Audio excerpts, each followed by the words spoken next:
Dobro večer, dobrodošli u RTL Sport. Hrvatska rukometna reprezentacija u Beču se priprema za sutrašnji dvoboj protiv domaćina Austrije s kojom otvaramo drugi krug Europskog prvenstva.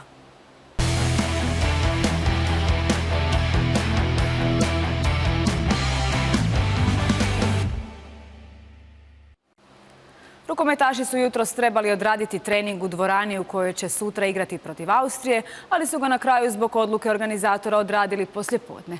U Beču je naša kolegica Ines Goda koja sve prati. Ines, kako je prošao trening, na čemu inzistira izbornik Lino Červar?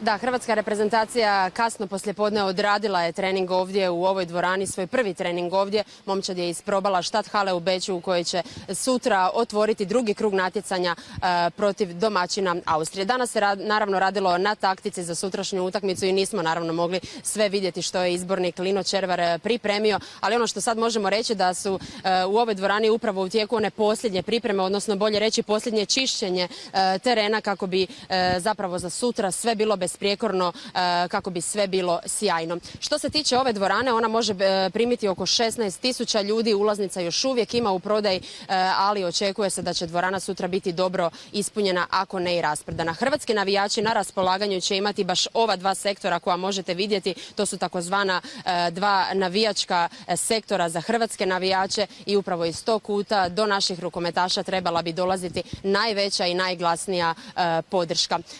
Evo, današnji dan proveli smo i u krugu reprezentacije, proveli smo i s izbornikom Linom Červarom, a s njime danas razgovarao i bivši reprezentativac, olimpijac, a danas stručni sukomentator RTL-a Nikša Kaleb. Evo kako je izgledao njihov zanimljivi rukometni razgovor. Nakon svih naših zajedničkih godina sada mogu biti slobodan pa oslovljavati kao i do sada šefe. Pa da čujem šefe nakon ove pobjede protiv Srbije koja nama rezultatski bila beznačajna, ali je ipak psihološki istrošila malo igrače, pa jesi li im psihološki nagazio na palac da se vrate u realnost, da ne budu u euforiji i ako nije tajna do kada su imali izlaz? A ovo zadnje, misli da su išli malo cugat, malo poslaviti to. Da. Pa možda su išli, znaš. Vidio sam da su bili zadovoljni kad su pobjedili, ushićeni su bili, bila dobra atmosfera, pa su htjeli valjda se nazdraviti poslije, ali možda jednu čašu piva. Nije bilo više, mislim. Koliko znam. Znači, pravila ostala ista, nema popusta kao ni prije.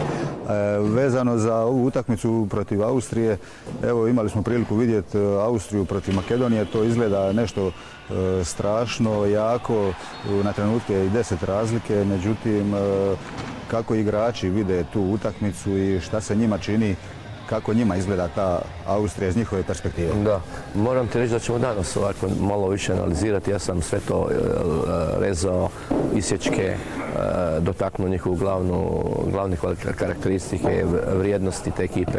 Dobro si rekao, mislim da ne trebamo mi se previše misliti da će to biti lako. Već je to iznimno teška utakmica poput Bjelorusije. Morat ćemo stvarno se spustiti na zemlju, boriti se više nego ikada, jer će oni imati isto 8.000 ljudi tu. Neće biti laka utakmica, imaju prvu postavu jako dobru, u tranziciji su vrlo nezgodni, imaju dva brza krila.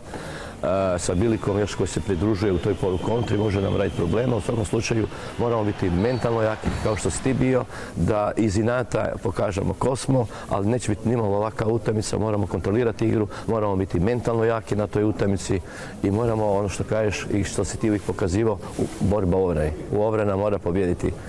Bez nje nećemo ništa napraviti.